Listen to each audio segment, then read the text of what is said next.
Greetings, everyone, and welcome to the first ever 16th episode of Baseball versus the World, the podcast about how baseball relates to the world and how the rest of the world relates to baseball, part of the Just Baseball Media Network. I am your host and guide on the maiden voyage through the vast cosmos of all things baseball, Javier Reyes, staff writer here at justbaseball.com, where I write about the Padres and other random stuff.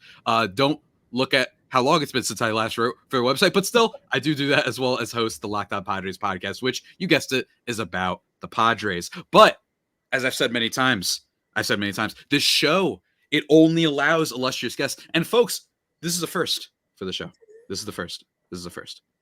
We have never had a guest so illustrious that he had to come back on for another whirl at it. That is right. Harrison Bruns from last week's episode, staff writer over at Just Baseball, Twins, super fan, and all that stuff.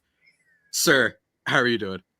Oh, great. Don't get me started on the Twins right now. Yeah, they've been a little bit weird. I feel bad for that team. I don't know what's going on, but Vikings are good, though. Right? They're going to win tonight. You know, I haven't seen what Detroit and Kansas City are up to, but the Twins it looks like, at least I looked. I hope I didn't jinx it. I saw it in the 8th inning. They were up 4-1, so they better win. But they're just letting it slip away from themselves. But so as we speak, it is bottom 9 with first and second and 1 out for the Guardians. So it's not impossible. It's still 4-1. They're trying to close it, but they've got 1 out, but the Guardians have 2 men on base. So we'll see if over the course of this episode, we both get alerts. Because didn't we get a crazy one last week? Like mid-record? Yeah, we got something. It was the Jazz Chisholm. It was the Jazz Chisholm home run. Yeah, the walk-off. Yeah, that was awesome. Yeah, and then that was amazing. The Orioles are just getting spanked. So, yeah, I know. Absolutely love to see it. What are we doing, Javi? What are we doing indeed? And speaking of the Orioles, last week, for those who didn't see, go check out and listen to last week's episode where Harrison and I, here's the bit. We're talking about what if every Major League Baseball team was a movie? What team best describes the state of every team? And we did the American League last week. We had some very silly ones in there, like Spider-Man. We had Kung Fu Panda appearances, Percy Jackson appearances, Watchmen. We bought a zoo. We really went all over the campus to pick that out. And also posted a graphic on Instagram if you want to see. And genuinely, it's just a tease because some of the picks that we made there, I don't think people will fully understand unless they listen to the episode. Yeah, some of them are kind of deep cuts. Yeah, they're pretty deep cuts. If you want to run through yours really quickly from the American League, I will as well. For the Yankees, Deadpool and Wolverine. Orioles, I put La La Land. Red Sox, Spider-Man. Rays, Watchmen. Blue Jays, Don't Think Twice. The Guardians, Interstellar was my pick for them. The Royals, I had Escape from LA, which is weird, but trust me, go listen to the episode. We bought a zoo for the Twins, Harrison's beloved Twins. Tigers, The Gray, White Sox, Requiem for a Dream, Astros, Rocky Balboa, Mariners, Sorry to Bother You. The Rangers, Bleed for This, the A's, Children of Men, and the Angels, $1 Million Baby. What about you, sir? Yes, I went Yankees was Wolf of Wall Street, Orioles, Anyone But You. Tampa Bay, the Florida Project, Red Sox, Talladega Nights, the Blue Jays were the way back. And then AL Central Guardians or Saltburn. Kansas City Royals was Dream Scenario. Minnesota Twins, Big Hero 6. Tigers, Don't Worry, Darling. Chicago White Sox, The Lobster. AL West, Houston Astros, Kung Fu Panda 4. Seattle Mariners, Favorite. Texas Rangers next Friday. Oakland A's, Percy Jackson, the Lightning Team. And the Los Angeles Angels, Groundhog Day. I was going to ask you, what is your favorite pick of the bunch? My favorite of your picks is easily the next Friday for the Rangers. That was like so perfect. I was like kind of mad. I was like, why didn't I think of that? Like that, it was right there. I did Bleed for this and had to make a bunch of just different mental gymnastic things. Really, really fun episode. I also enjoyed for my picks. I thought that I like that we both sort of did the same vibe for the Orioles. I feel like we went with the exciting whites as our theme. Both of them, like that meme that you see on Twitter or whatever. I feel like that's what we both kind of went with. And it was too like low of a hanging fruit, right? It was right there. But for those who aren't frequent on baseball tour, it's not just us saying this. A common meme with the Orioles is that they've had I mean, they're a great team, don't get me wrong, but they've literally had for the past like 3-4 seasons the number one prospect in baseball, and they're all just happen to be these white dudes that look the exact same. Like they've had a bunch of memes. It's all over the internet. Sometimes it's really, really funny. Yeah, It's yeah. I say the one I always see. It's Holiday, Kierstad, Rutschman, and Gunnar Henderson, and it's like the idea. Somebody's like, God, where's like the factory that the Orioles just make these dudes in? Yeah, I know. Seriously, absolutely incredible stuff on their part. I love it. But sir, let me tell you, we got to get into the National League, because the National League, we both have picks that are going to knock everybody's socks off. But the question is, what division do we start with? Because last time we were really petty and we said we're not going to start with the Yankees because every other show already leads with the AL East. What would you like to start with, Harrison? What do you think? Oh man, do we give the NL Central some love? You know what? Screw it. Yeah, let's go with the NL Central. Why not? Let's start with the NL Central. The Cardinals, Brewers, Cubs, Reds, and Pirates. I will say that this is my least confident of the divisions. Okay. Only because, in fairness, I think most people would probably feel the same. Let's be real. The National League Central has been kind of the story of the St. Louis Cardinals, right? Like that's the only team. And then when the Cubs were good back in 2016, otherwise a little bit of an aura-less division, dare I say. Not a lot of stuff always going for them. Don't get me wrong, some great players in there. You've got Ellie De La Cruz on the Reds. You've got, formerly at least, Christian Yelich on the Brewers and Bryce Terang. And the Cubs have, they have someone. I'm forgetting who, but they definitely have someone. The Reds with Ellie. And the Pirates of Paul Skeens, right? Yeah. The Pirates of Paul Skeens, all that sort of stuff. Harrison, let's do just like we did last time. Did we do it I think we did in descending order. I went from division leader down. Yep. So first up is the Milwaukee Brewers. The team that, for anyone who has been following my work on Locked On Padres or elsewhere, a team that has been the bane of my existence for very long. But Harrison, what is your pick? What movie best describes the Milwaukee Brewers? Okay, so if you listen to the last episode, I had a number of A24 movies in there, and I did the same thing here and went with Everything Everywhere All at Once. Wow. Wow. Yeah. An actual good movie? Oh boy, this is going to be good. A great movie. And that was honestly why I picked it, was similar to the Rays when like the Florida Project, right? Mm-hmm. Lower budget film, but like immaculate, right? Like the Rays, super consistent. And then same thing with the Brewers, right? They don't always have the biggest budget in the world, but Everything Everywhere All at Once, without the biggest budget in the world, cleaned up in award season, right? Like just cleaned up. And so obviously it leaves one to wonder what the Brewers will look like come the postseason. But, you know, can they channel Everything Everywhere All at Once? And when October rolls around, you know, their equivalent of award season, can they clean up? Can they push for a World Series? I think they're good enough to do it. That's why I picked this movie. And, you know, another reason I picked the movie was Everything Everywhere All at Once was a legitimate blockbuster. Like, I don't think they planned for it to be one, but it turned into a legitimate blockbuster. Ooh. And I feel like the Brewers have a blockbuster without any, like, household names. Like Everything Everywhere All at Once, Jamie Lee Curtis was the household name, and she was a supporting character, right?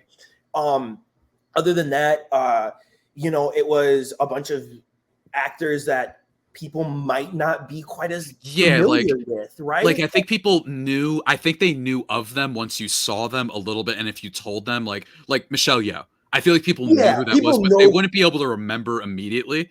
And then same thing with I think a great example is Kiwi Kwan. Is like peak example. It's like, Indiana Jones, but like that Indiana Jones, and then everyone's like, it was like 100 years ago, and that was like a moment for me. By the way, I was like, what? That's because, and you know, by the way, I didn't know he was in the movie when I saw it. Just a fun fact. So I saw him, and I was like, is that Short Round from Temple of Doom? You know what I mean? Like I was like, I'm probably crazy.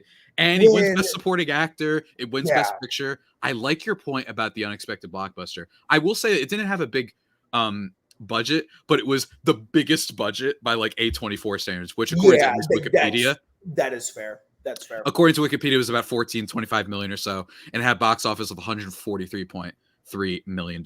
It was a big hit. I imagine the Universal stuff, the action stuff added Yeah. to more of a general audience thing. I love the movie. There was a really weird, like, contrarian BS thing that started happening that, like, everyone adored that movie at, like, the film festivals. And then when regular us little peasants and people who don't know movies started talking about it and loving it, then all of a sudden the critics were like, all right, here's why it's not the best movie ever. And I'm like, well, I've never seen you guys do this for literally any awards contender. And believe me, speaking of awards contender, oh, go ahead. Have you seen like the recent stuff? I've seen a similar iteration of this tweet at least 3 times where it's like a screenshot of this movie and it's like, has it been long enough that we can acknowledge that this movie really wasn't that good? And it's like, I just think you're crazy. If you don't think this movie was that good, you're just crazy. There is a top review on Letterboxd of this movie that's literally enjoy it and appreciate it now before film Twitter tells you it's terrible or whatever. And that has been shown on Twitter so many times. I mean, it came out in 2022, but that year, and especially 23, after it won Best Picture, people would use that where someone's like, this film doesn't have the magnetic aura of the serendipity of the super. And I'm like, oh, shut up. What are we doing here? That was kind of a thing, though, with this movie. But I love what you latch onto, which is a little bit of a surprise, definitely good. There's also another world where people are like, yeah, that was a cool movie, and everybody should go check it out. And it doesn't necessarily blow up as much as it did. So I really, really love that pick, although I hate the Brewers. So I'm upset that you picked a movie that I cherish very greatly, and one that quite literally made me sob for the last 30 minutes of the movie. I don't think I was like the entire last 30 minutes. I was a mess. Basically from the rock scene onwards. Okay. Like the little rocks. I think it's from that. And when she puts that damn eyeball on, when you know what it means, because you see in the trailers and the commercials, you're like, oh, that's silly. And then you see the movie, you're like, now you know why she does that. I was like, I can't do this, man. I was a wreck. But speaking of awards movies, let's talk about a movie that is on the other end of the spectrum when it comes to awards movies. Okay. My pick for the Milwaukee Brewers, again, it is a team that I despise very much, and we'll talk about that in a second. My movie is The Power of the Dog. Okay. Do you remember The Power of the Dog? 2021 Western, starring Jesse Plemons and Benedict Cumberbatch. I'm going to spoil something. I have that movie on this list. Really? Here somewhere. Oh, let's go, dude. This is huge. This is huge. I like this very much. Here's my reasoning, and this is where I get mean. So if you don't like being mean, there you go. Best director goes to Jane Campion. Totally fine with that. My reasoning for picking Power of the Dog is it's a award. It's a critical darling for all the nerds. In the case of baseball, the baseball nerds. Bryce Terang says War. It's one of those things where we have to pretend it's good. Okay. We have to pretend that The Power of the Dog wasn't the power of the nap. Oh, well, Benedict Cumberbatch, you don't understand, Javi, that the whip that he gives him, that represented him losing his toxic masculinity. And then the boys... Guess what? I live in a place called Earth, and I talk to humans. And sometimes I like it when my movies have things that actually, like, when things happen. I like it when things actually happen in a movie. I hate Power of the Dog. I think it is the biggest... put me to sleep. Because it's not good. It's good from a filmmaking, I went to film school perspective. But guess what? There are other movies that are filmed brilliantly that have things that actually happen in them. Like Everything Everywhere All at Once. Like Moonlight. Like... Get Out, whatever type of best picture. Parasite, great example, like one of the most acclaimed movies that's ever been made, the 21st century. The Power of the Dog is very much a movie for people who like movies, and they have and it's just for them, and it's not interested in anybody else. It's an inside, joke thing to get along with. I love the performances. That's the thing. The performances are great. Benedict Cumberbatch, love the Best Actor nomination, and I forgot if he won.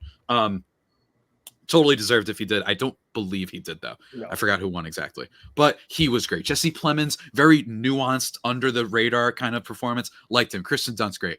My thing with this movie is the Brewers have the same thing. You got your Bryce Terang. Oh, you got your Willie Adames, and you've got these other role players. But guess what? As a whole, what do they actually stand for?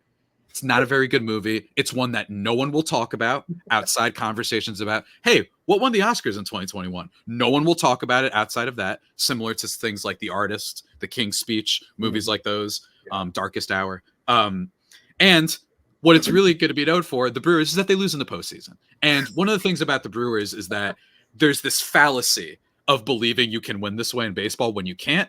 I've used this stat before in an article I wrote for Just Baseball about the Tampa Bay Rays, that since 1998, only, I think it was 3 teams outside the top half of payroll have won the World Series, and 15 of the teams in the top 10 of payroll won the World Series. So it's literally historically shows you that you need to spend money. Not Padres, Dodgers, but you do need to spend money in order to win. And continually, we praise the Brewers every year for not doing what actually matters the most, which is like winning the dang thing.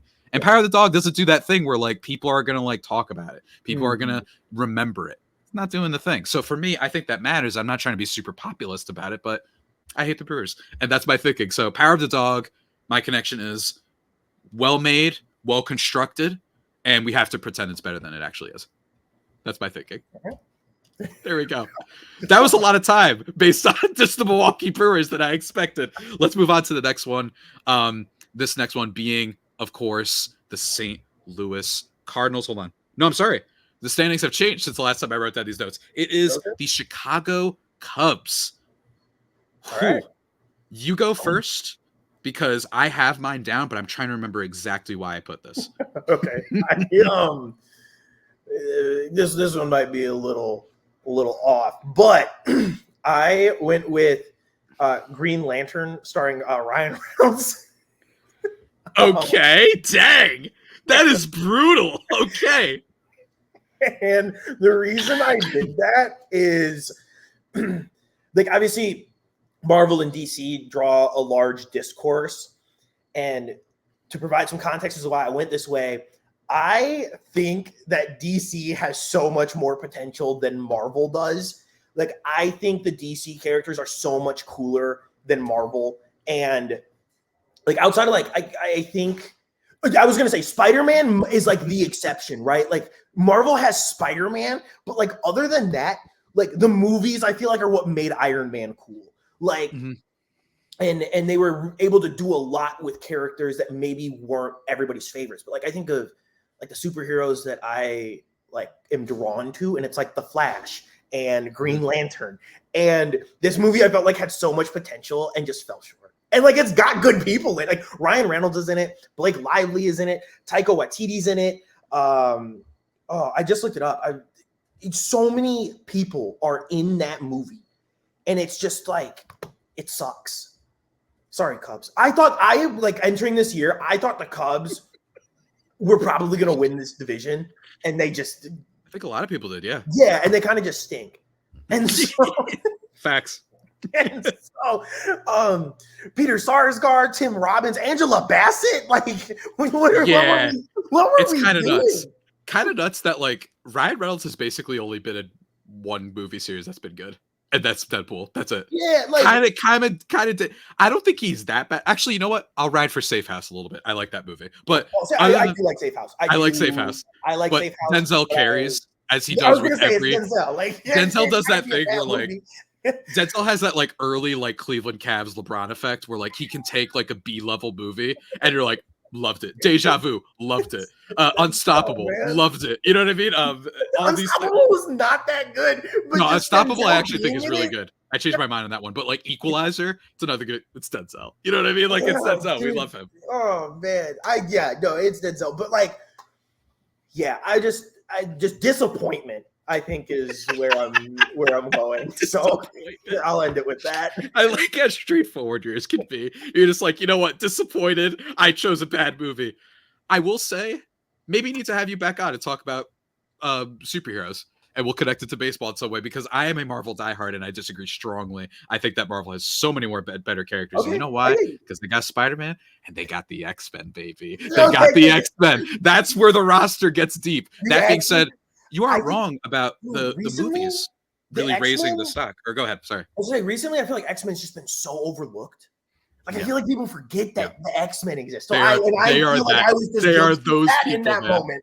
So no, I get you. I think that I do understand what you're saying though, which is that there's so much potential, and like you just tied to the Cubs. You bring back Cody Bellinger. You have Justin Steele. Low key was a Cy Young contender last year. You bring in a lot of this good stuff. You're showing that your ownership is at least down to spend some amount of money. You got Dansby Swanson. You have some other players on that team that have been pretty solid as well. I think that like they did have some ingredients, and I do emphasize with that. And then it ended up not going through like basically most DC movies. But I also just from even as a Marvel fan, it is true. Like, I don't know a lot. They got a lot of good stuff over there. How the heck you guys can't? Why did it take until 2017 to do a Wonder Woman movie? How can you not just do a simple? These aren't like deep niche characters. Guess what? Nobody knew who Iron Man was before 2008, right? I think everyone still knows who the Flash is. How can you get this right? It's very weird. We'll see what James Gunn does. Love the pick.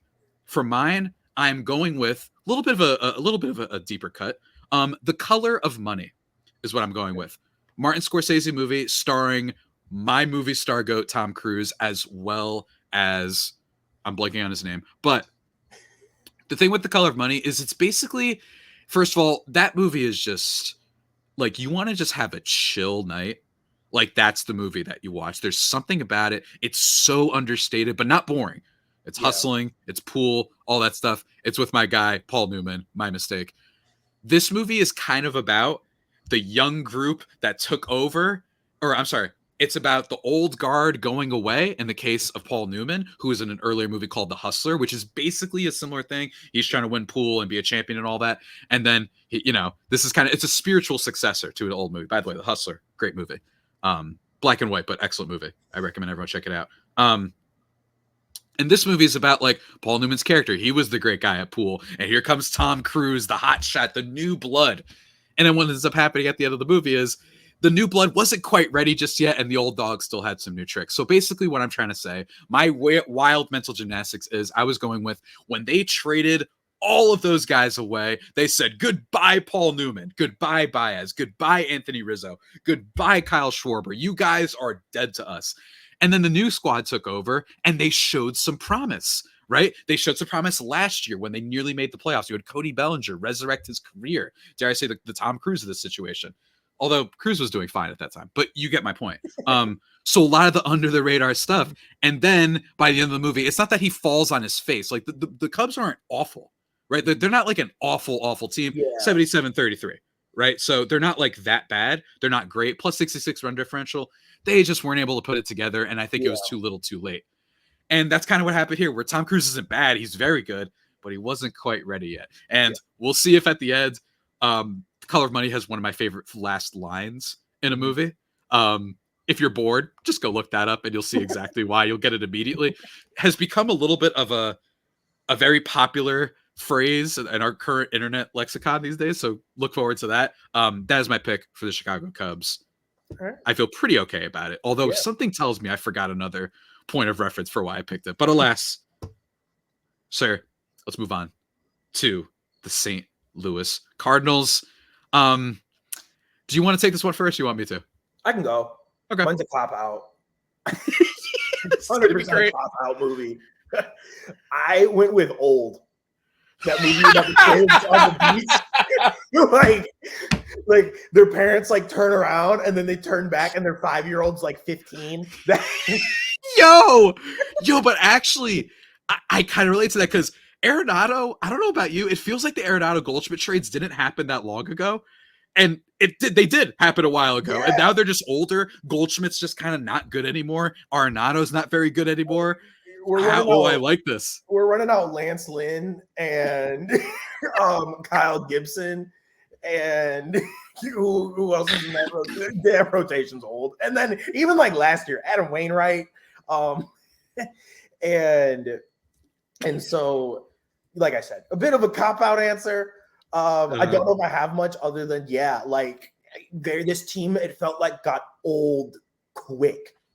Mm-hmm. Like it didn't, and the crazy thing is I really don't, I think that their average age is a little skewed because of like Mason Wynn and some of the other younger players that they have on the team. Like they have like a couple guys that are like really young on the team that bring that average age down a little. So they're not like, if you look at, if you go to like Spot Track and you just order teams by average age, they're really not that low. But I think a large part of that is that they have like a couple guys in their like young 20s on the roster to make up for, like I said, the Lance Lynn's and some of these older players that they have. But yeah, that was what I went with. They're just old. It just seems like, too old to to really, and I mean, maybe this is me like writing them off, but it just seems like they're too old now to really compete. And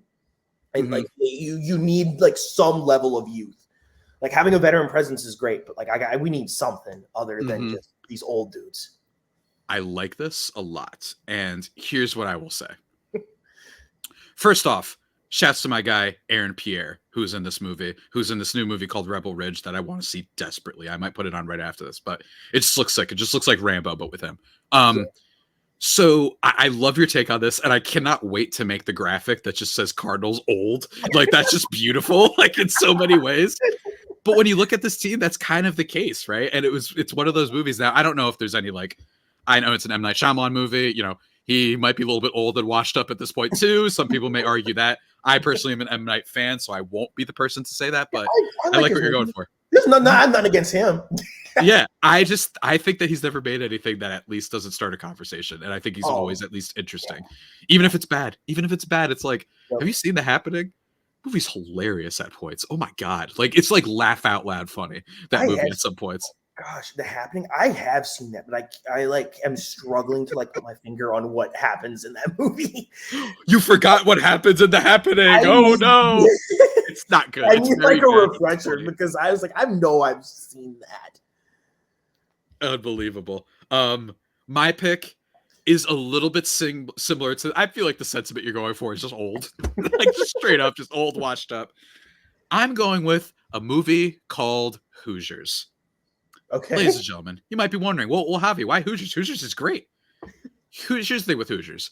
Everyone thinks the Cardinals are great, but they're low-key incredibly flawed, and the boomers seem to love them very much. Okay, that is the St. Louis Cardinals, and that is Hoosiers, a movie that is fine. But here's the problem with Hoosiers. Gene Hackman, not a good coach in that movie. What did he do? You have to pass. And then what happens? They get their star player back. And then all of a sudden, they just give it to their star player. So there's the lesson of the movie outside the window. Also, Gene Hackman, not likable as a character at all. The only one who's cool is the guy who's like super drunk all the time, but knows basketball, but he can't stay off the booze. I forgot his name.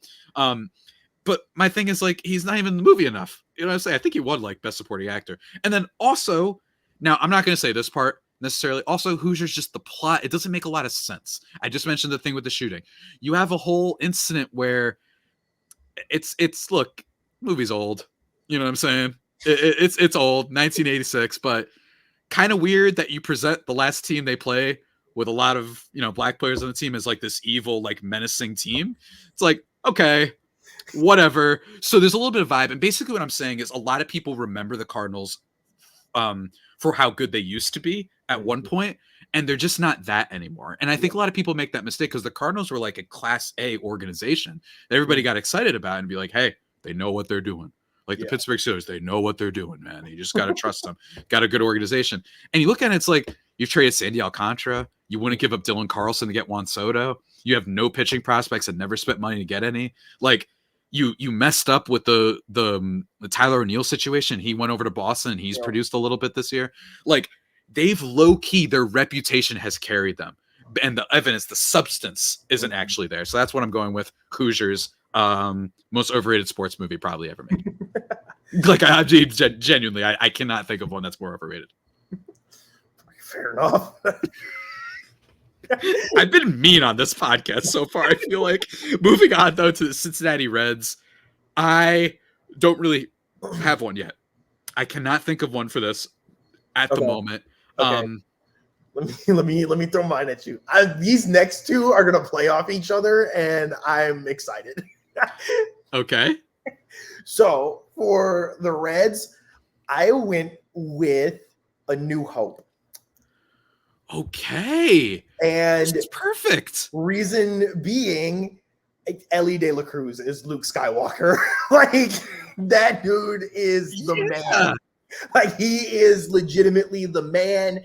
And maybe this is a little bit of a reach, but, you know, the Reds, Obi-Wan Kenobi, Joey Votto, he's, you know, phased out. He's been phased out a little, you know, at the end of A New Hope, Darth Vader, you know, I shouldn't say kills Obi-Wan, but Obi-Wan, you know, becomes one with the Force. And And so like Votto has been kind of phased out as their, Obi-Wan figure. And despite Ellie De La Cruz being this, superstar savior of the galaxy, there are still good supporting players there, right? Like Hunter Green, his Han Solo, Nick Lodolo, maybe his Princess Leia, who knows? Okay. But yeah, that is primarily why I went with that. I think that I have this one note that says they could just be a Yoda away from establishing themselves as a force in the league, right? Luke had to go see Yoda.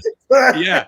In order Facts, to dude. defeat the Empire, he had to go see Yoda. They need to find Ellie De La Cruz a Yoda, and they might be a problem.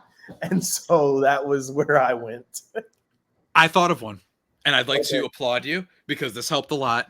I'm going with my pick and basically going with the same sort of vibe, this chosen one sort of thing, except I'm going with Harry Potter and the Sorcerer's Stone.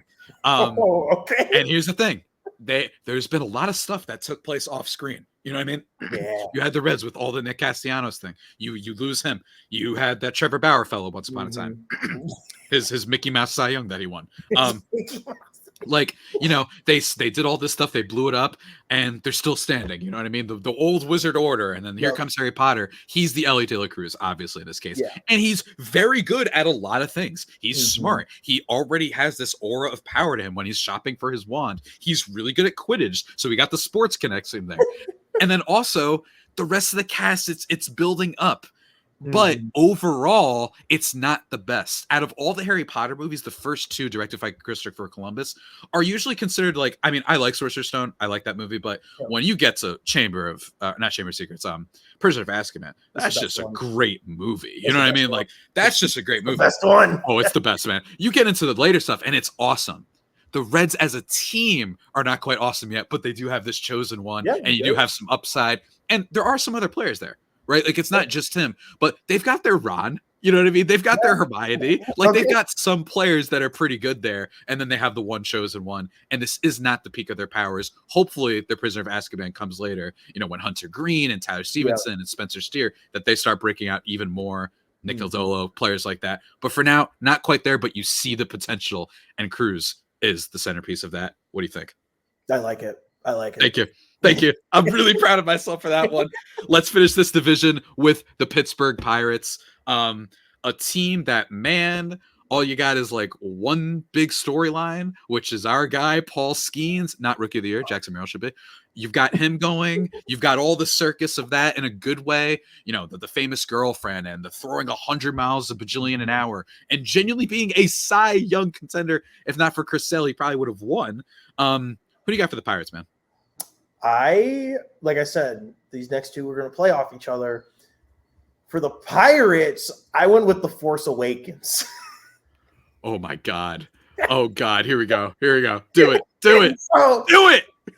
So in this case, Paul Skeens, Ray Skywalker, shows up, and obviously if you've seen those movies, like how powerful they make Ray out to be, that's Paul Skeens. Like, this is like what he's doing is unreal.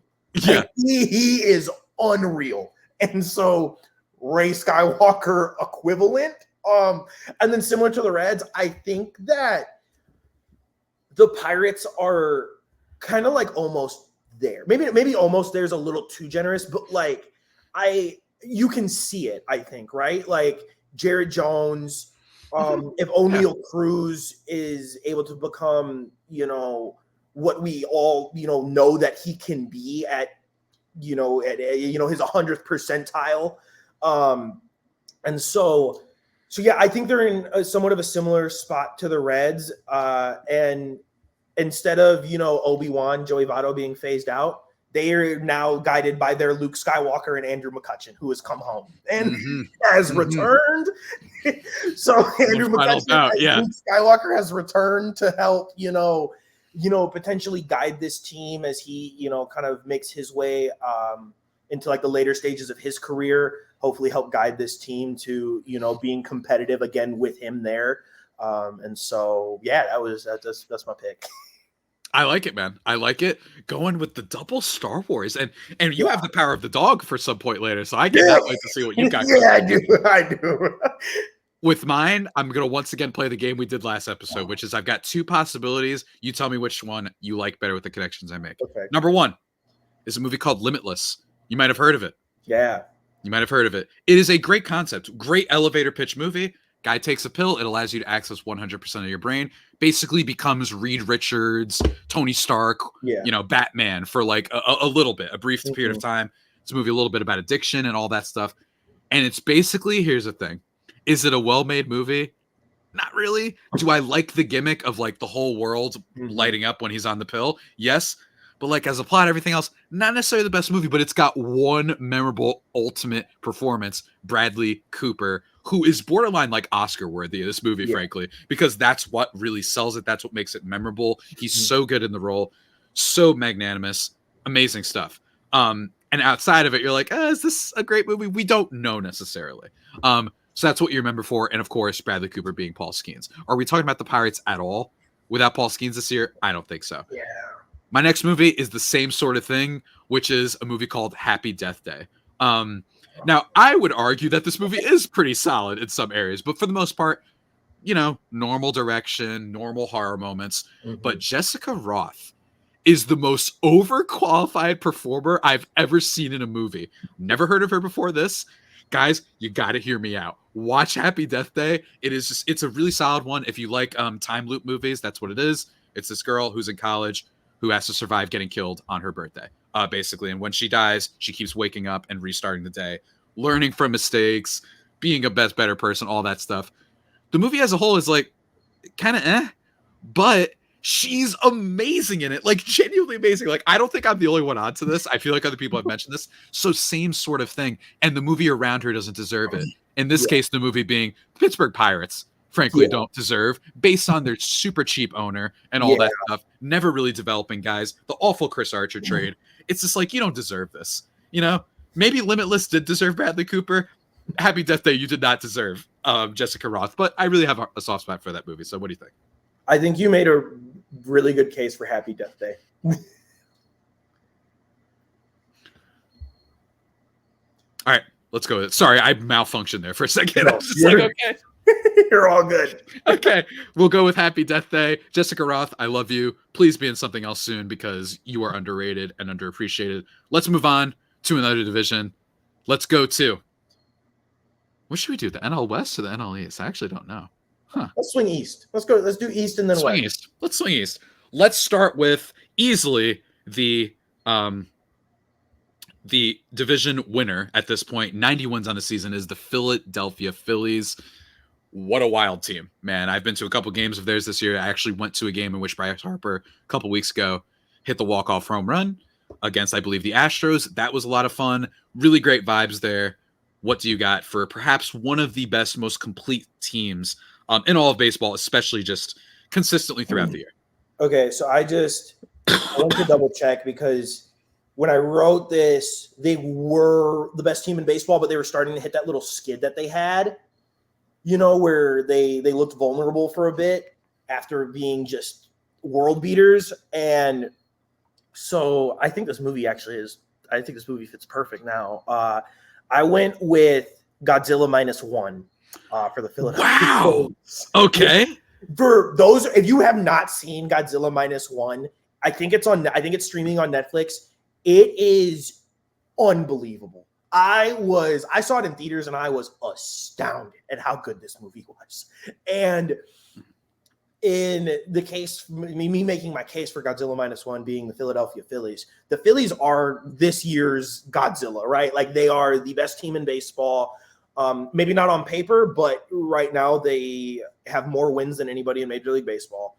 For my money, I would say that they're the best team in baseball. And, like I said, they hit that little skid. And then if you go see Godzilla -1, there's a part of the movie where all of the locals like gather and they're trying to plot on how to destroy Godzilla. And I feel like that is now what teams have to do prepping to play the Phillies in the postseason. Is you've got to have this little meeting, and you've got a little like mad scientist at the front of the room who's like, "This is what we need to do. Yeah. We can kill Godzilla." And that is how I imagine. I can't guarantee it'll work, but we got to do it. We're the only survivors. Like, will it work? We don't know, but nobody's got a better idea. So this is what we're doing. And that is how I feel like the Phillies are being viewed at this point. And so that's my pick. All right then. What the heck? Let me tell you, I always appreciate Godzilla shouts. Love the pick very much. Love the explanation. Great movie, guys. There is a point when Godzilla blows up a thing in this movie without any spoilers. Does his breath thing. Shocker. I almost like crapped myself in the theater. Like I genuinely was like, what? Oh my Jesus shit. Like I just like, I like literally lost it. It is astounding. And frankly, puts a lot of big budget American Western made movies to shame. You look up the budget on this, guys. I don't want to get into like the politics of filmmaking and how I promise you guys that the $260 million budget for Indiana Jones isn't all going to the movie or the cast or the creative people. It's okay. You can get into that. You know how it's easy to steal money when you're a big money producer or whatnot, when the budget is huge. So you guys can go read into that. Go look up them trying to lie about a movie called My Big Fat Greek Wedding Not Making Money. But I was gonna say one thing on this movie too. Before I want to shout out one thing about this movie. I watched it with my girlfriend, and she legitimately forgot it was a Godzilla movie because just the general acting in the movie is, and like the writing is so good outside of it being Godzilla like stomping on a city. Like the general storyline behind the movie is immaculate. It's just all around an incredible movie. Mm-hmm. Yeah, it's good stuff. Speaking of good stuff, I'm going with a Richard Linklater movie for the Philadelphia Phillies. One of my favorite filmmakers. I am going with not my personal, one of my like 5 favorite movies ever, but I'm going to go with one that's a lot easier. And it's a movie called Everybody Wants Some. It's great. I've sung its praises on this podcast before. A little bit underrated. I think it'll have its moment at some point, especially with the rise of one Sir Glenn Powell being the superstar that he is. This was his coming out party. So anyone who thought that they were on the Glenn Powell train, I promise you I was there first because I've loved this movie for a while. Basically, this movie has the thing that Days of Confused has, which is just partying and good vibes. It's just vibes. It's a big vibes hangout movie. And the Phillies have all these weird eclectic personalities that are like weirdly endearing. Nick Castellanos says something weird every 5 minutes. There's plenty of weird characters in this movie. It just feels like a ball club of people who almost are still living in college together. That's kind of the vibe with it, with all the comments they make, all the weirdness, all the like weird tension. There's all the funny memes like on Twitter that you'll find of people being like, are these guys like into each other? It's very funny, and it's very like it's brotherly love, and what better than the city of brotherly love to emphasize that the most. So I'm going with Everybody Wants Some. Pretty straightforward. And by the way, in that movie, the players are at college for the best baseball program in the nation. And there you go. The Philadelphia Phillies, possibly the best team in all of baseball. So that is my thinking. All Harrison, we must now move on. You made me think of something with that. I don't know why. I'd like never heard or seen an interview with Brandon Marsh, and I had this very just like preconceived notion of like who he was as a person. And then I saw that clip of him with oh god, I can't think of his name, but it's that rapper. And like they had him like mic'd up, and he on like a Sunday night baseball thing, and he was like, "Baby, these ain't no Harachis," and that like completely changed my perspective on Brandon Marsh. Like, I don't know what I thought about him before, but I just had this like image of who he was, and then I heard that and was like, "This dude's just a goofball, man." Yeah, it's like, just what? They've got goofballness, but they're also very good, and that's kind of what I'm going for too. There's like Glenn Powell's character is like this very clearly like very smart guy who's also not above being a college kid in a lot of ways. So really recommend that to everybody. And Philadelphia Phillies, good vibes. What can I say? Even though I despise Philadelphia sports usually. Just those fans are ridiculous. What can I say? Moving on though to the New York Mets, a team that is currently 82-68 above the Atlanta Braves at the time of this recording on a Tuesday, September 17th. Which I am now realizing I messed up in the graphic. Oops. But whatever, guys, you know what I'm doing. Let me tell you, with this team, there's a lot of different directions you can go. This team has been very weird. You could go from the Steve Cohen perspective. You could go from the player perspective, the money spending, the fact that it's New York, the fact that they're the Mets, Jets, Nets, like all these teams that are just the little brother of New York. But Harrison, what angle did you go with? I went with more just the vibe of the team this season, right? Like they went from the Jorge Lopez fiasco where they're like, we're the worst team in baseball. And I don't know if this is still true, but when I wrote my notes down, they had the best record in baseball since June 1st. After like all of that had happened, like they found something and they started moving. And so I went with a little film. I'm not sure if you've heard of it, called John Wick. Oh, yes! Yes! Yes! Right? At the beginning of the movie, John Wick, right? Those dudes break in his house, they beat the crap out of him, they kill his dog, and you're just like, no. Like, like Keanu Reeves is like just down and out. And then like June 1st to me for the Mets is when you have the scene in John Wick where the son is talking with the dad and he's like, you stole whose car? He's like, you stole whose car? And then he calls John Wick to try and like apologize and like make things right. And John just hangs the phone up. That was the Mets on June 1st, and they just took off, and they've just been mowing teams down ever since. And they're just like, it seems like it's when they pass a team, and then it's immediately the next team in front of them was in their sights, and they were like, you're the next team we're going to catch. And then they'd catch them and move on to the next one and the next one. And eventually they got up to the Braves, and now they've passed the Braves. Like, I don't know if they'll catch Arizona. They could, but like, that is what I went. I love this. For me, I mean, my favorite, I mean, I still love the first John Wick out of all of them the most. I think the funniest part in that movie, and possibly in any action movie I've ever seen, is when he calls up John Leguizamo, like, I heard you, kicked out my son. You know how much money we're paying you? Is this what you're doing ever? And then because over a car. And then he goes, yeah, well, it was John Wick's car. And then he pauses for a mean, like 2 seconds and just goes, oh. And then hangs up the phone. The way that movie's able to build without showing you the like you don't see a single thing yet of why John Wick's dangerous. Yeah, everyone talks about him. He hasn't thrown a punch, shot a gun. He hasn't thrown anything. Nothing. Yeah. He hasn't done a thing but get beat up and his dog killed and his car stolen. And then it comes true because of amazingly directed action at his house. They call him like I don't need to know anything or whatever, and you're like, oh no. My conspiracy theory, by the way, that the Russian guy who's like, I gave him an impossible task and it built the foundation for us. My like dumb conspiracy theories is that like he assassinated like the president. Like he assassinated like JFK or something. And that's why it's like you leave it to your own imagination. Because you think about it, out of all the things he's done in those movies, like what could possibly be another step? You know what I mean? That was good enough that he was able to get out of that life. You know what I mean? It was crazy enough that it was able to get him clean out of that life. Yeah. So my thing is like, he had to have killed like a world leader or something like that. Like that's what happened. But anyway, Harrison, I love the pick. Mine, a little bit of a different route. I'm going with Braveheart with mine. Okay.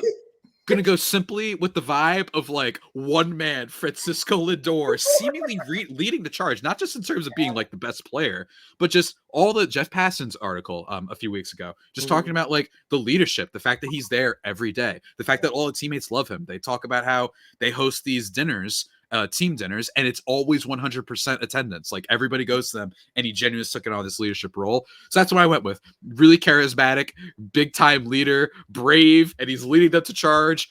Possibly will end in tragedy, but we'll see. We'll see. We love you, by Puerto Rican King. That's what I'm going with the New York Mets. Shout out Lindor, man. Shout out Lindor. My personal pick for the National League MVP, although it is very, very close. Moving on though to the next team. We've got the Atlanta Braves, folks. The Atlanta Braves. Wow. You could go in like 100 directions with this one. Harrison, what did you go with? I don't feel great about mine. Similar to with the American League teams where it maybe not a cop out, but it was felt really easy to pick a sequel based off how the team is performing. I chose a sequel that I think a lot of people think kind of stinks. I went with Cars 2, right? My guy loves the sequel animated stuff, like Cars 2, just catching a stray from the Atlanta Braves. Okay, go ahead. Okay, I can't help it. Listen. Okay, right? Pixar makes Cars. I don't know what was going on with Pixar when they made Cars. I have a feeling that was somebody's like passion project, and they decided to just give them a shot. And we're like, you know what? We'll let you have this one. If it stinks, it stinks. If it doesn't, it doesn't. Right? And Cars' massive hit was great, like huge success.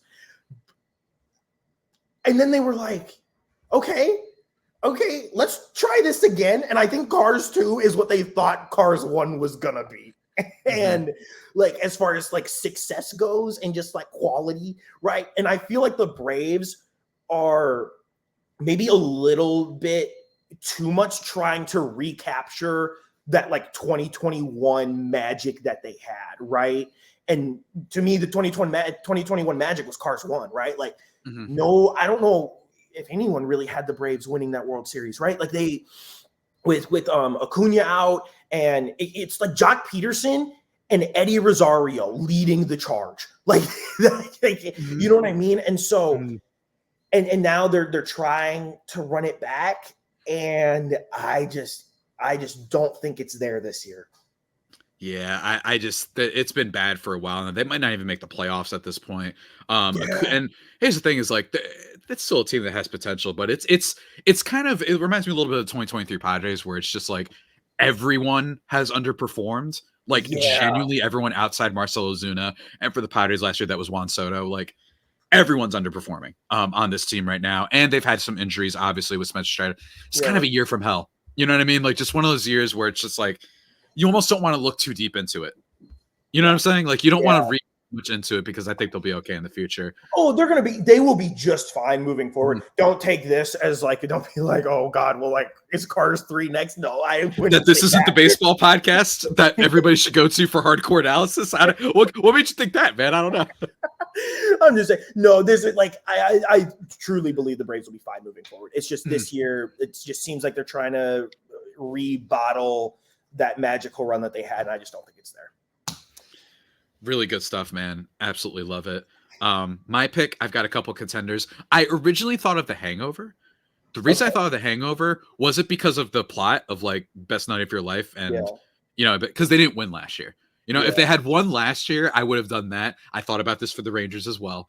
And I also thought about The Hangover because like there's one racial stereotype of there that isn't great with Ken Jeong, but as a whole, the movie's still good. It doesn't age that poorly. It's really good. The Ken Jeong stuff is just tough, but I think that's just where we were back in like 07, 08. So that wasn't great. I also thought of Green Book, a movie that literally won Best Picture. The Braves won the World Series, and it's got some really bad like racial undertones. I feel like if you've been following the Braves and their fan base, you kind of get what I mean. They've had some bad stuff for a very long time. A lot of people have written about this for a lot of different publications and whatnot. The difference between, say, the Falcons and the Braves fan base, like it's just very night and day what you're going with there. So that's a possibility where it's a great team, and everyone's like, oh, that doesn't make me feel great. And my other contender, so not The Hangover, maybe Green Book, and maybe a movie called Crash, another movie that has won Best Picture. And it is widely considered the worst movie to ever win Best Picture. The Braves are not the worst team to ever win the World Series. It is, however, one of the weirdest teams, because it was, I think the Nationals were probably one of the worst teams that I've been following in a while that won the World Series. But that Braves team literally lost all of its good players. And then the Jock Peterson, Eddie Rosario, or a Soler thing is for some reason the Holy Trinity. Crash, for those who don't know, forget the stuff in Hangover. Almost forget the stuff in Green Book. Again, go look up, just type in, I don't even want to say it on the podcast. There's a scene in that movie involving a white man asking what a black man's favorite food is. I'll leave it at that. It's not great, guys. It's really not great. There was a little backlash to it. The last one I had is Crash, and Crash is, you know, when like you rewatch a movie and you're like, what were we thinking? You know what I'm saying? Like, Yeah. Crash is a movie about trying to solve racism. I think. I think. And Crash is a Best Picture winner with a lot of big actors in it. And I mean a lot of big actors in it, from Michael Pena to Sandra Bullock to, at the time, especially Brandon Fraser. I know he's made a comeback recently, but you know, he had that like 10-15 year period where he wasn't an A-lister anymore. But like, the politics of that movie are so ridiculous. It's actually almost a comedy now. I'm being dead serious. So it's because it's very like, hey, this like really bigoted person, but like he did his job as a police officer to save a black person. See, we could get, it's like, I don't even know where to start with this movie. It is actually really funny. Like I actually recommend it.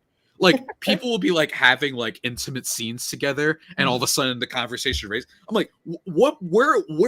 Who made this? Like, are these human beings? What is going on here? Basically, I'm talking myself out of this. I'm going with Green Book because I think Crash is on another level of ridiculousness. Yeah. I just think that people really hate the Braves fan base, and I think a lot of people really hate Green Book. It had some problems. It is well made. It's a well made movie. Mahershala Ali, excellent in that movie. Excellent in that movie. Viggo Mortensen, pretty good too. But it's got a lot of issues with the subtext and whatnot. And it's got the whole thing with the family and whatnot too. And when you look at the Braves, a lot of stuff underneath the surface that people don't like. Go look up their beef last year with the Phillies fans. It was hilarious. Like, truly hilarious. It was great. Enjoyed every minute of it. That's what I got. Definitely my least favorite pick of any movie I've made so far for the National League. All right. All right, let's do that. Now, let's get into the real interesting stuff. The Washington Nationals. Hold on. The Washington Nationals. That's right. Who am I kidding? Of course, the Marlins are last. The Washington Nationals. Harrison, what do you got? Don't hate me. I went.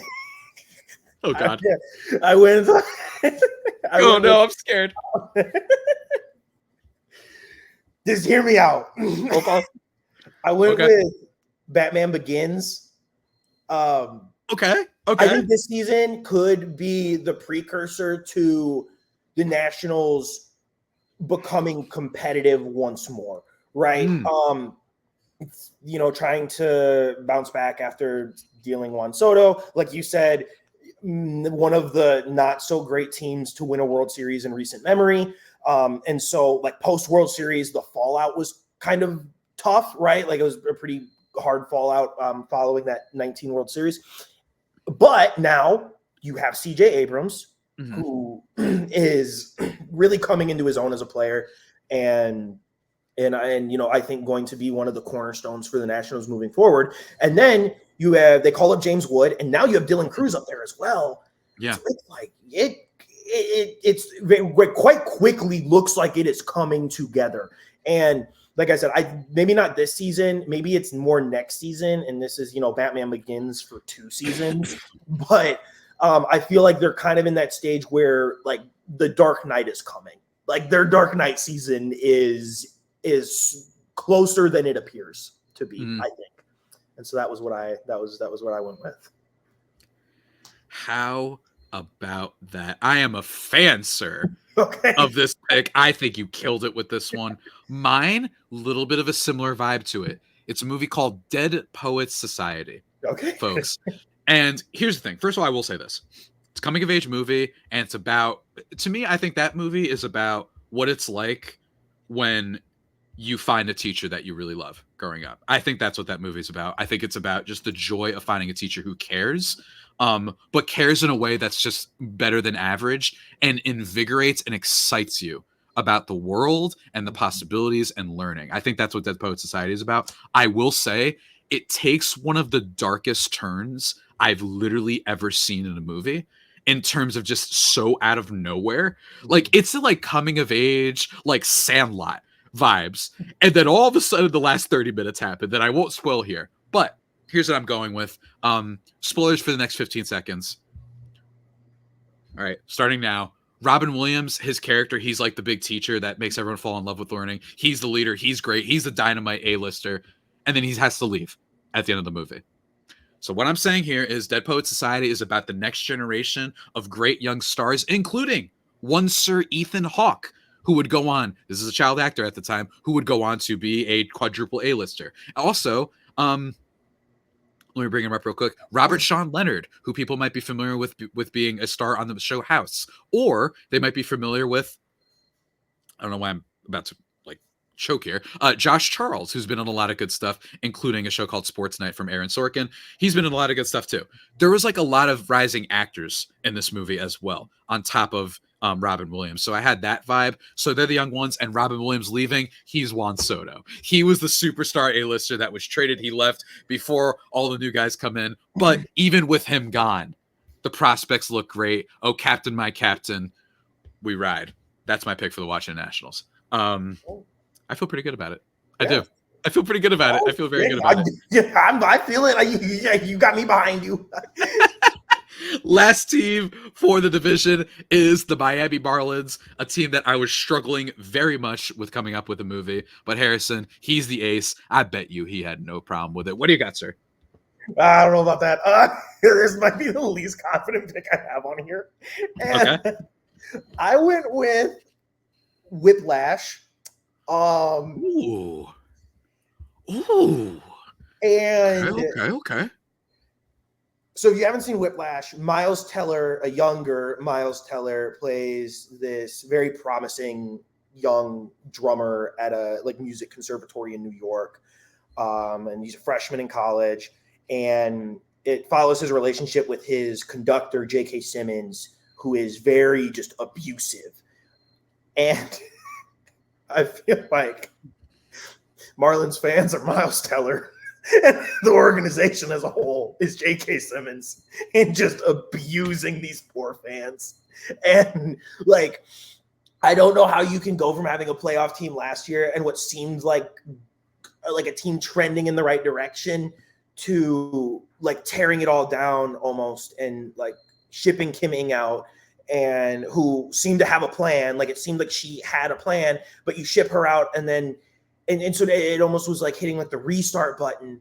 And I feel like the way Miles Teller was just tormented by J.K. Simmons in this movie, I feel like Marlins fans have just been tormented, and that is what I went with.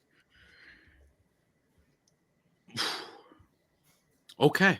Okay. What can I say? Love the picks as always, man. I just love seeing whatever direction you go in, man. It's just always a blast. With my pick, I'm going with an anime because for those who know me, I'm a big anime fan. And I'm going with one that I've never watched before, to be quite frank with you, but I know the general gist of it. Okay. And my one friend who has, it is a real apocalyptic type thing. It is called Neon Genesis Evangelion. I have never watched it because, frankly, I'm really scared to. Everyone has told me this is the type of thing that you're for 2 weeks after you watch it. You watch it and it just keeps you up at night. It keeps you up at night. It is very dark. It is apocalyptic. It is very cynical. It is just dread. And I feel like that's the Miami Marlins right now, just completely falling apart. And it started off promising. That's the thing with Evangelion. It's about these kids. If you ever seen Pacific Rim, it's kind of like that, where they have to connect with each other, and then they pilot these giant robot mechs to fight off these things called angels that are bad in this case. So there's a little bit of a message there. Again, that's just the beginning. Weird stuff in this movie. It's basically a recreation alternate ending of the final 2 episodes of the original series, but it's just super dark, super awful. I've seen some stuff online about it. Go look it up. People getting strangled. People's entire, spoiler alert, I guess, people just straight up exploding at the end of it. That's it. You know what I mean? Genuinely, awful. That's how the human race ends. Awful, awful stuff. And that's where I think the Marlins are at right now, where it started promising and they've just exploded. And the end of it, you're looking at a little bit of an apocalyptic shoreline. Although you're hoping maybe for some optimism in the future, because they do have some, I guess, prospects. But to me, even though they might have some prospects, I think they're stuck in this cynical type of circle because they still don't have an owner that spends, and I just don't think they're going to be able to get out of it. But that is my pick. Let's move on to the last division. I want to move on quickly because I imagine a total of 0 people know what I'm talking about. But nonetheless, we pushed through. Last division, of course, the National League West. Of course, you got to start with the Los Angeles Dodgers, as usual, leading the division. Potentially not for long. Potentially. We'll see if my Padres come in. We'll see. We'll see. We'll see if if they break the streak. But currently, the LA Dodgers. What do you have for your pick here, sir? All right, Dodgers fans, if you hate me for this, I apologize. I went with Avatar. Oh, and no. I know where you're going too. Yeah, I went this way because when Avatar came out, it was this like spectacle. Everyone oohed and ahhed, and it was this, like, I don't know if it actually was, but it felt like it was treated as this like revolution in CGI and in what movies were going to look like. Like, everybody thought this was going to completely change what movies look like moving forward. Everybody thought it was ahead of its time. And for what it's worth, it was a beautiful movie that at the end of the day cost a lot of money. And they spent a lot of money and they ended up making a lot. It's one of the highest grossing movies. It's one of the highest grossing movies of all time, right? The Dodgers are a really successful organization. This was a really successful movie. I just like, the note I have at the end is, can the Dodgers prove that they're more than just baseball's most expensive team? Can they prove that they are more than just this team that spent a lot of money? Because at the end of the day, that's what I think Avatar was. Avatar was a movie that just spent a lot of money. And for what, like the first Avatar, I thought the second one was better. I don't think the first Avatar movie is that great of a movie if you like ignore the CGI and all of those aspects of it. I don't think it's that good of a movie. And so, not to say the Dodgers aren't that good of a team, just I need them this offseason, or not offseason, but in the postseason, to prove that they're more than just a team that spent a lot of money. I really like what you're hitting on with like prove it almost. I really like that idea of like, we know you're great, but we just need to see more. Yeah. I actually am on so I haven't seen the second Avatar movie. I don't know why. I have a real thing against seeing 3-hour movies these days. Like it's just hard for me to get into that. Still haven't seen The Irishman, for example. I think that, so I really like the first Avatar, and I liked it before film Twitter started getting weird and being hipster about it and just pretending it's better than it actually is. I always thought the first Avatar movie was a good movie. Big Jim. It's a Big Jim, movie. Man. It's enjoyable, but is it like it's not like, you know, at the end of the day, it's not winning any awards other than for like, you know, the computer stuff. Like it's not going to win. Like you're not taking home Best Picture for Avatar at the end of the day. And that's where I was kind of going. I've been like kicking around a thesis of like, did this start the beginning of Hollywood over relying on CGI for its movies too much? And the problem is that like Avatar does it well because they spent like 20 years making it. So like, that's fine. I think I would actually push back a little bit where I disagree that like, yeah, but saying we'll take away the visuals, we'll take away Heath Ledger, take away Denzel from Training Day. You know what I mean? So I am like, well, that's the big strength of the movie. It's that good. But I do get what you're saying, which is that like, that's basically all anybody ever talks about. They're just like, yeah, looked beautiful. You know what it was about? Yeah, it was basically Pocahontas, right? Like it was Pocahontas, Fast and Furious, Point Break, whatever movie. Like that's kind of the plot. So I do take issue with everybody being like, you know, it was so great that an original movie used to be the number one at the box office. And I'm like, hold up. I got issues with Marvel and Disney too, but don't come to me. I saw Fast and Furious when Paul Walker stops being a cop and helps out the robbers. You know what I'm saying? I saw Point Break with Patrick Swayze, Keanu Reeves. Like it's not that original of a concept, but the CGI thing is really bold and whatnot. But I agree with you. Let's see. What more juice do you have? Will you have an impact outside being known for CGI and budget? I think it's a great point. My pick, as a Padres fan, unsurprisingly, very, very mean for the Los Angeles Dodgers. For me, I am going with Avengers Infinity War. Okay. You know why? Because, oh boy, do you have a lot of star names in that one, man. You got some big boys. You got Captain America, Chris Evans. You got the Downey as Iron Man. You got Scarlett Johansson as Black Widow. You got Spider-Man. You got Hawkeye. You got, or no, not Hawkeye. You have the Falcon. You have Winter Soldier. You have the Guardians of the Galaxy. You have Thor. You have the Hulk. And y'all still end up losing. You know what I mean? Y'all still take that fat L and you look embarrassed and you're dejected after it. So that's I'm going with for the Los Angeles Dodgers. Stay mad. Y'all need to win when it actually matters, or I'm sorry. Hey, tell their fans, man, because their fans, like, they think they run this shit. Like, they think they run the league, and I'm like, you're very, very good. You're in the top tier, but No, you ain't the '90s Yankees. no. You know what I'm saying? You ain't the 1910s Yankees. You ain't the Astros. The Astros make the ALCS guaranteed every year. No. I know y'all love bringing up 2017, but that's like 7 years ago, guys. Like, they also won another title and they were in the World Series multiple other times. So I'm just saying, like, Yep. I hear you. did the Avengers choke? It's time to start asking that question, Harrison. They might have choked. I don't know. I'm just saying they had all the numbers. I don't think Thanos was that scary in that movie. If you just came together, if you figured it out, if you produced at the right time, I think they take home the W. Yeah. But alas, they didn't, despite all the big names. So go with Avengers Infinity War for the Dodgers. Dare I say, the pick I'm most proud of, because I love Spider-Man the Dodgers very, very much. Now moving on to my team, the San Diego Padres. Harrison, I cannot wait to see what you're going to say for this. I mean, because I've vacillated on this one because it kind of depends on what year, right? Like, if we did this last year, totally, like, I might do Requiem for a Dream. Right? Like, I might be doing I Am Legend. I might be doing, like, Independence Day, like some dark dystopic movie, 28 Days Later, that type of thing, The Road. But now the vibes are good. So what direction did you go with? I went almost this is kind of a similar feeling for the Dodgers, the movie I picked for the Dodgers. And I went with Killers of the Flower Moon. And the reason I went that way is like Killers of the Flower Moon, you've got stars in it. It's, Martin Scorsese, Leonardo DiCaprio, Robert De Niro, like the star power's there.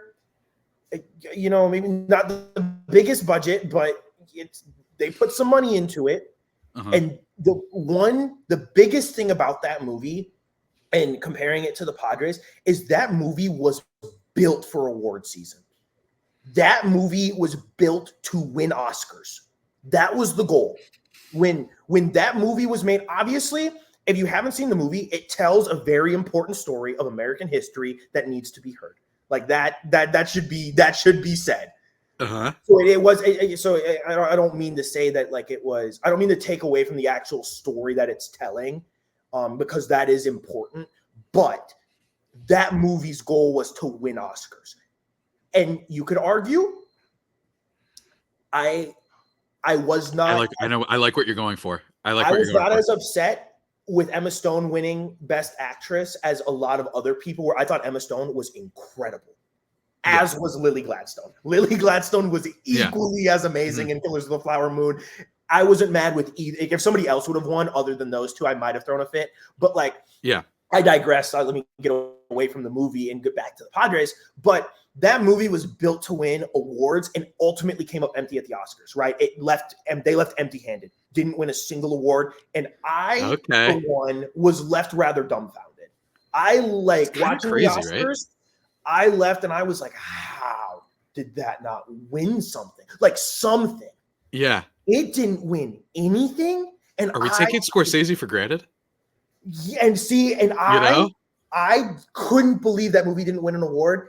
And that is kind of how I look at the Padres going to the postseason. Is I think this Padres team is really good. It's got the stars. This Padres team it's built to win awards. It is maybe I think this gets brought up on the Just Baseball show a decent amount.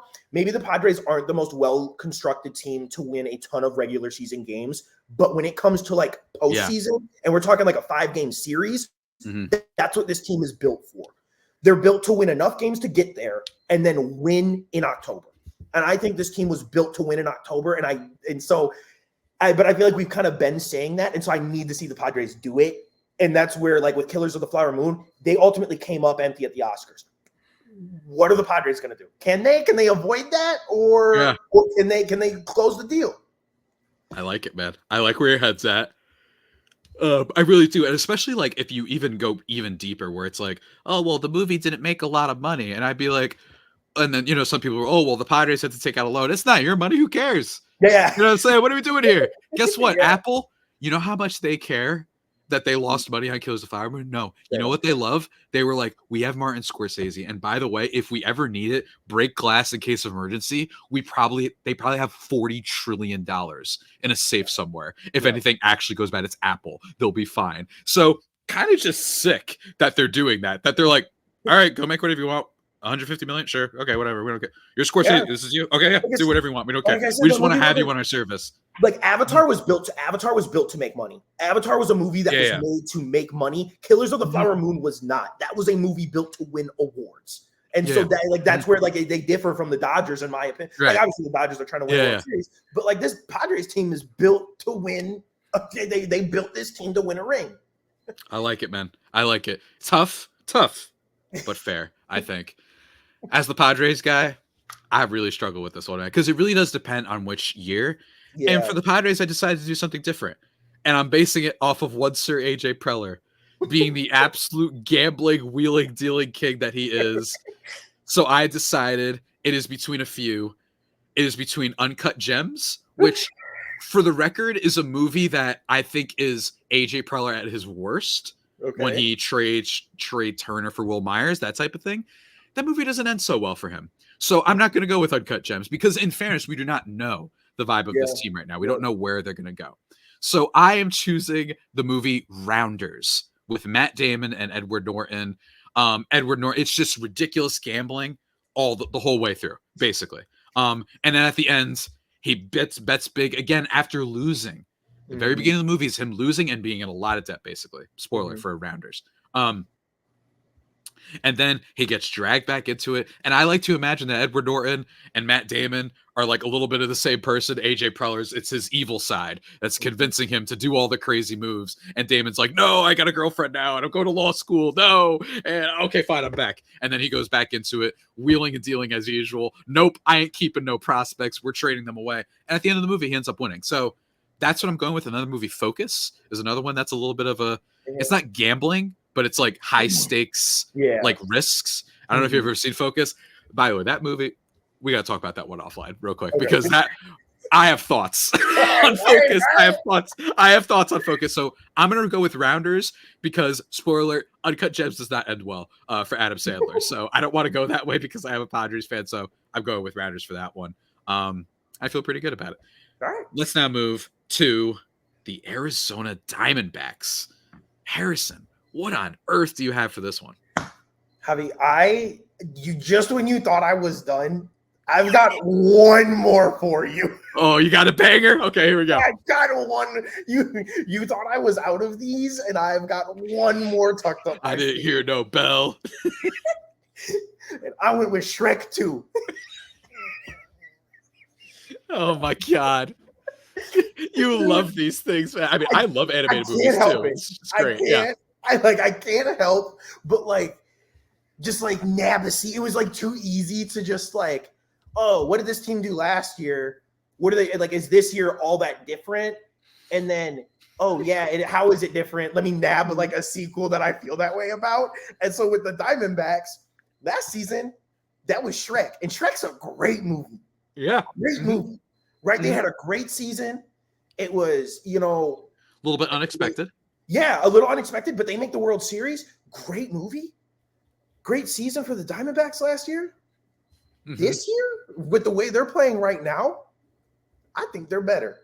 I think Shrek 2 is the best Shrek movie. I mean, Shrek 2 is better than the original, and so I think this Diamondbacks team is better than the team that went to the World Series last year. And so I feel like they have maybe not a lot riding on this. I think they're built to like sustain this success for a little while, but I think this team is somehow even better, and I think once October rolls around, I would not want to play them. Yeah. I feel like both them and the Padres have had that vibe where like nobody wants to play them and everyone would love to play the Dodgers and Brewers right now. That's kind of the vibe that it feels like in baseball. I like where your head's at. Everything about Shrek 2, dude. It's just the freaking Knights, which is just a spoof of cops, right? Dude, like that ridiculous. There's a white Bronco. The white Bronco when they arrest Puss in Boots, like, and he's like, that's not mine. Like, cracking pepper in Donkey's face, and he's like, police brutality. Yeah, I mean, it's just like, it's insane. unbelievable. Maybe it doesn't age perfectly that you go into that. I think it aged. You think it does? Okay. I think it aged marvelously. When it's like, hey, just tell a lie, like I'm wearing someone's underwear. It's like, oh, okay, and then it keeps going, like that whole thing.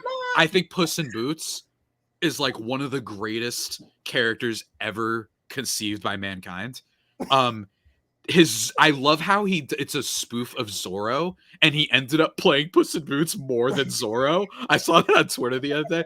Pray for mercy from Puss in Boots. My dad and I can still remember it. It's been so long. We saw it in theater. My dad was laughing at that character for like 3 hours. Like he could not stop laughing at Puss in Boots. Just like, go, your lady needs you. And then he looks at those knights and he's just like, today I repay my debts. It's just so funny. Antonio Banderas, you're the best. Love the pick. It's for the D-backs, right? I almost forgot because you mentioned Shrek 2 and I just blacked out. And I was like, let's just talk about Shrek 2. Great pick. Those movies have become so, Shrek as a concept has become so memified, but like it really is good movies. Like they're really fun and you have a blast. It's like a warm cup of hot chocolate whenever I see those movies again. 100% agree. Especially Shrek 2. Goated soundtrack as well. Agree. My pick, not nearly as good. I'm going with The Natural with this one, which is a baseball movie. So I'm a little bit cheating a little bit. My thinking is the beginning of that movie. Fun fact, I did not know what that movie was about before I saw it for the first time. So Roy Hobbs being shot and injured and never to be seen from for like 40 years. I jumped out of my bed. I was like, that's how it happens? I assumed he just like got hurt. It's like, oh, he got hurt through attempted murder. You know what I mean? Like that's what happened there. My thinking for this is it is predicated on Corbin Carroll, right? Yep. Falling off the face of the earth this year. And he's making a comeback at the end. And it is they have all the good vibes their way. There's a weird mythical, like Greek mythology vibe to that movie with the lightning striking the tree, the evil people in the press box office and the Cyclops and all that stuff. Like there's a lot of supernatural elements to it that I think are really interesting. When he hits the game winner at the end, I don't know if the Cardinals or the Diamondbacks have reached supernatural levels, but I'm hanging on to that thing about vanishing, not having Corbin Carroll there for a while, despite looking like the next great thing. And then, falling off and then making a comeback at the end. And he's back. He's there. He's chilling and he's trying to take his team to the World Series. That's my thinking. Like it. Thank you. Next up, we only got 2 more left. Let's make them good. The San Francisco Giants. Once upon a time, very good. Had a weird 2021 season, as Grant Brisbee tweeted today. As people are watching this, like, everybody really proved the cheating allegations in 2021 wrong. Haha. And it's like, yeah, what was that? What was 2021? Nobody knows. But currently not having the best season, standing at an imposing 73-78 record. Of course, I'm being facetious. Harrison, what do you got for these bad boys? I think this is the only movie I picked that I haven't seen. Okay. And it stood out to me because this movie is the poster child for like failed big budget blockbuster, I think. Oh, heck. John Carter. Yes. Is that your pick? I knew it. Yes. That is exactly what I picked. I've never seen it. And I am maybe not like deep in the movie TikTok, but like I like dabble. Cinema Joe's my dude. If you don't know who Cinema Joe is, I know of him. Yeah. Yeah, that's my dog. I love Cinema Joe. I don't actually know him, so I'm saying he's my dog. Like I don't actually know him personally, but I like his videos a lot. And like he's mentioned, this movie isn't that bad. Like it didn't deserve what happened to it. I agree. And I've heard that from multiple people that John Carter did not deserve what happened to it. But for those just who don't know, John Carter is the 19th most expensive movie ever made unadjusted for inflation. So if you don't adjust for inflation, it is the 19th most expensive. If you adjust for inflation, it's 18th. So it is one of the 20 most expensive movies ever made, regardless of how you measure it. And it cost $306 million to make. and it brought in 284.1 at the box office. Like when you spend $306 million on a movie, you are expecting it to make $1 billion. Like that's what you're looking to bring in $1 billion at the box office. And it did not do that. It didn't come close. Like it did not make money. And so yeah, like I said, widely regarded as one of the biggest box office flops of all time. And just with like respect to the Giants, they've tried to spend money. Like they're if you look at their payroll, it isn't like egregious this year by any means, but that's not like by choice. Like, right? Like that wasn't entirely by choice. Like they tried to pay Aaron Judge. They went to pay Carlos Correa, didn't like the medicals. Obviously, you know, with how his plantar fasciitis has gone this year, maybe they were on to something. But like they have tried to spend a lot of money. I believe they're going to continue to try spending a lot of money. And honestly, you only have to go back 3 years, I think, before their top five. Like they've been like right around like the 10 mark. They're like 10, 8, 9 the last like couple of seasons. But I think if you go back 3 years, they jump back up to like 5, and they were that for a while. And I wrote this down. I'm not sure if a lot of people realize this. The Giants have won 90 games or more once in the last 12 seasons. Everybody's like hooked on those 3 World Series that they won, which obviously you'll take it, right? There are so many other teams that are worse out there, but if you're a Giants fan, you don't trade those 3 World Series for, you know, for anything. I wouldn't. And like, I'm not trading those 3 World Series. And so if you're a Giants fan, you take that. But the last 12 seasons, funny enough, one of those seasons when they didn't win 90 games, they won one of those World Series. Like they won a World Series in the last 12 years. And it was a team that didn't win 90 games. And so they continue to like spend this money, and they try to be like play with the big boys. But it's just like the success just isn't, it hasn't been there for the last decade. And so 100%. that was where I went. 100%, man. I think you're right on point. John Carter, I can vouch for it. I remember walking up being like, it's okay. I had fun. Yeah.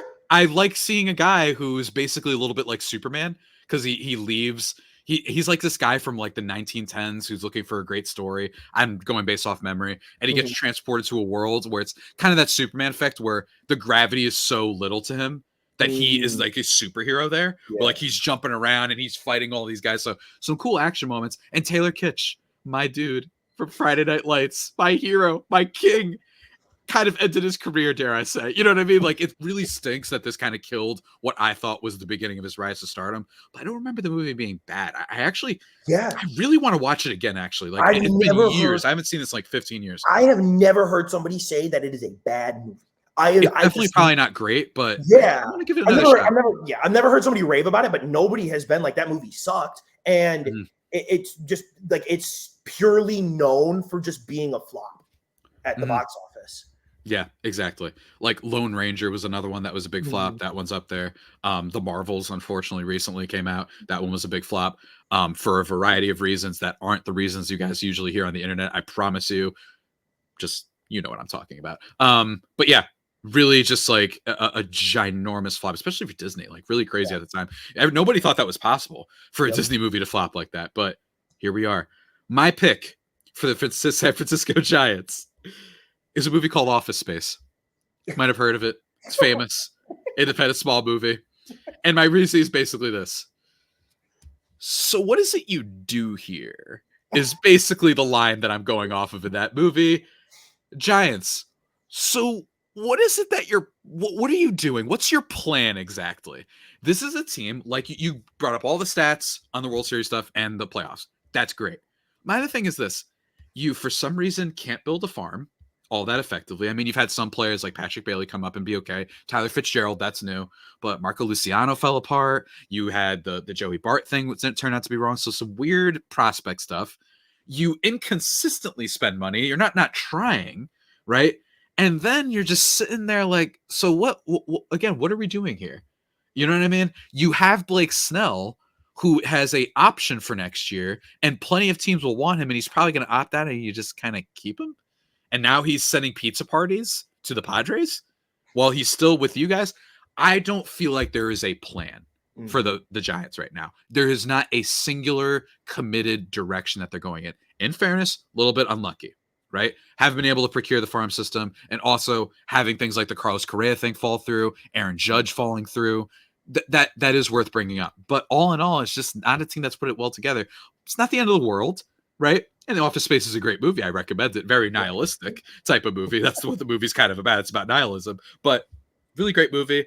It's just, what are you doing here exactly? Farhan Zaidi, what do you do here? Because everyone tells me how great you are.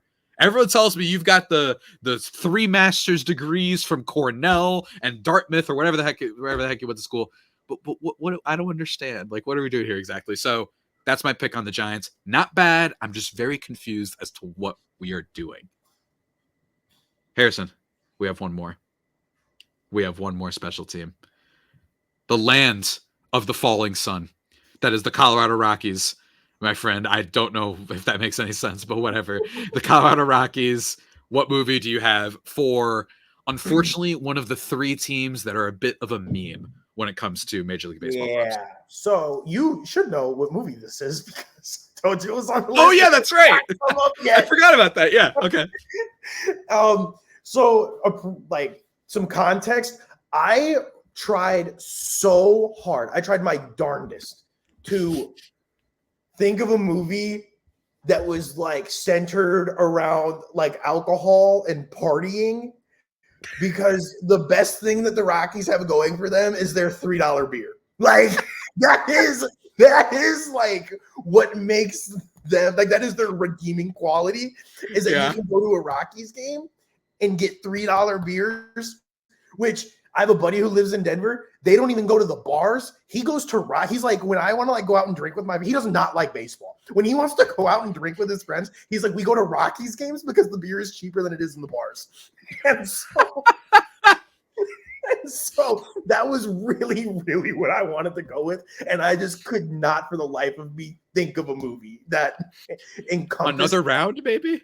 That one with Mads Mikkelsen that people liked from a few years ago. That's I haven't seen it.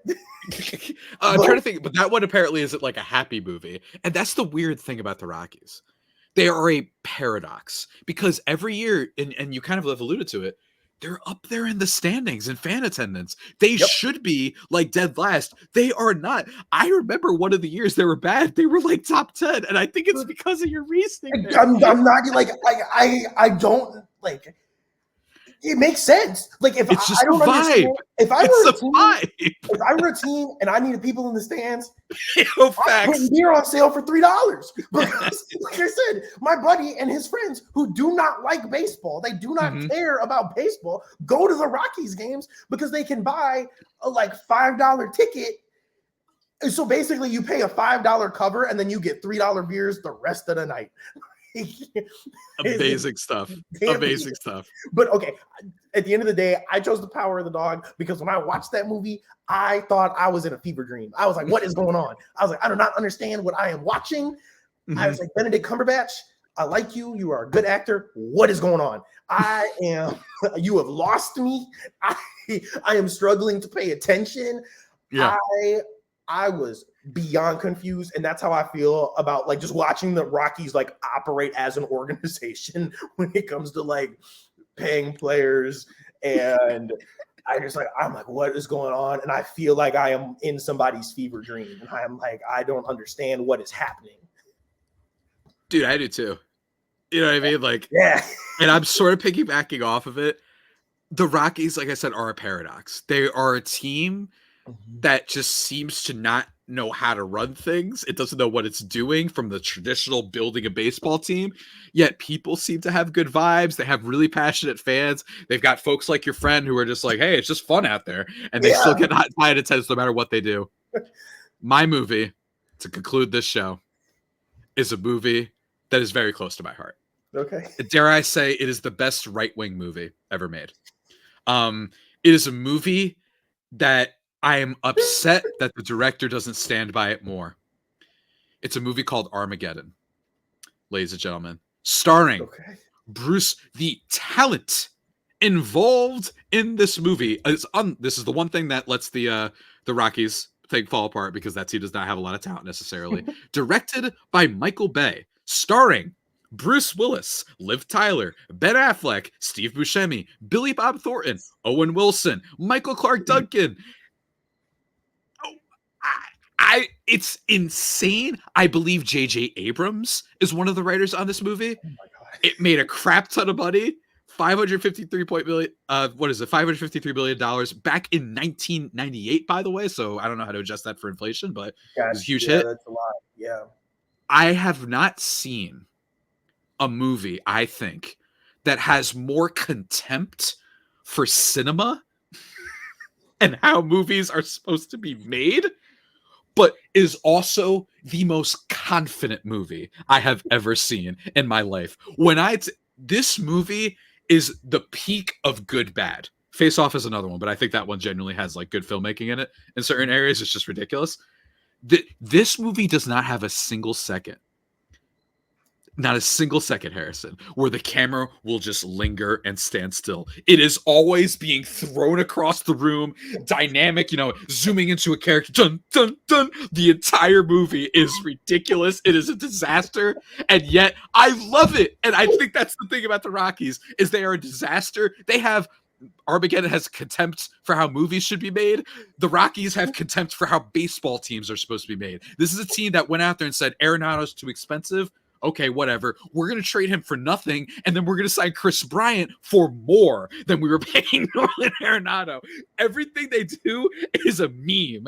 And Armageddon, my friend, if you are chilling out, tell your friends that are getting the beers at the ballpark, tell them to have those beers and then watch Armageddon at home. You will have a blast. It is the most ridiculous movie ever made. NASA, apparently, one of their recruiting classes would have their people watch it and point out the over 300 errors and things that aren't accurate. It is a movie that decided that it is easier to teach drillers how to be astronauts than astronauts to be drillers. And when asking about this, Ben Affleck in the director's commentary said, Michael Bay said, just shut up, Ben. When he asked a legitimate question, like, what is the logistics of this? He said, okay, that was the end of that conversation. It's just a ridiculous movie. Bruce Willis swore to never work with Michael Bay ever again, and yet still kind of successful. I adore it. It's super entertaining, and it made a lot of money. That is the Colorado Rockies, just a walking paradox. That was perfect. Thank you. I think that encapsulates them perfectly.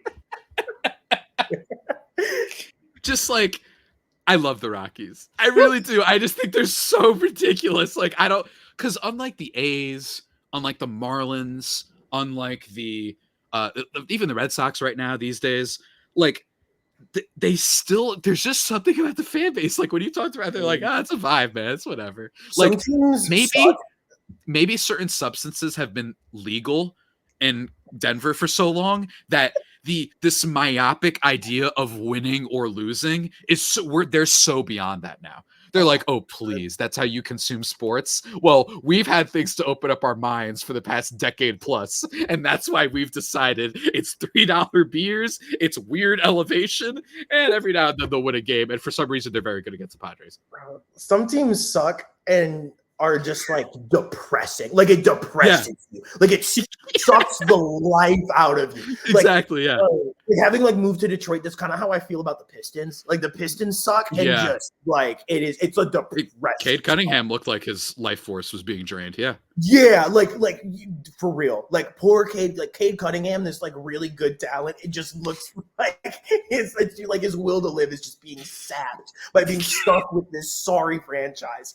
But then every now and then you have those teams that suck, but the vibes are are great. It's like it's so funny when that happens. It's like we might suck, but we're at least gonna have a good time doing it. Like, yeah, man, exactly. That's Armageddon to a T. Absolutely. To respect about that. Roger Ebert gave the movie, I believe, 1 star and said it is the first ever 144-minute trailer. Which is the funniest review I've ever heard for a movie. Just like nonstop ridiculousness. I recommend everyone go check it out. And I recommend everyone go check out, now that we're at the end of today's episode, our parent company, justbaseball.com, where Harrison is a staff writer, writing about all the upcoming things in baseball. I will be writing about the Padres and the Padres bullpen soon. And also go check out our last episode about the American League picks, which there might be an Instagram graphic on there by the time you watch this, might not, I don't know. And we'll have one up for the National League picks soon. Don't want to spoil it for all the late listeners and whatnot, but go check that out. Harrison, do you have anything else you would like to plug before we get out of here? No, man. Good. Keep going to the Just Baseball website, or you follow me on Twitter. Hey, all this movie talk, you want to follow me on Letterboxd? Yeah, man. Hey, HL Bruns _ Every time I get a new Letterboxd follower, I like lose my mind. I've got like 25. I've got like 25, but like it has the power of like 100 Twitter followers. Like it does, right? Yeah, there's something about it. Of adding 100 followers on Twitter, and facts. So if you follow me on Letterboxd, you are my friend for life. So agreed, 100%. Those are love it very much. My For next week, everybody, stay tuned to this podcast. Me and a guest are going to be drafting the best fictional baseball players of all time. So lots of fun stuff. Still, no matter what happens in the playoffs, keep it tuned here on Baseball versus the World, because it's a great podcast about all things that aren't necessarily the exact strict part of the game. Just silly nonsense. I'm all about the silly nonsense. And with that being said, again, this podcast, Baseball versus the World, the 16th episode. Go follow me on Twitter at Javipeno, JAVIIPENO, or at Baseball versus World on Twitter or Instagram to get little updates and graphics on the shows and what have you. Very, very cool stuff. And until next time, everybody, remember, this is a podcast about how baseball relates to the world and how the rest of the world relates to baseball. Stay loving it, stay golden, and until next time, just let the good times roll, man. Be the Rockies. Let the good vibes roll. We'll see you next time.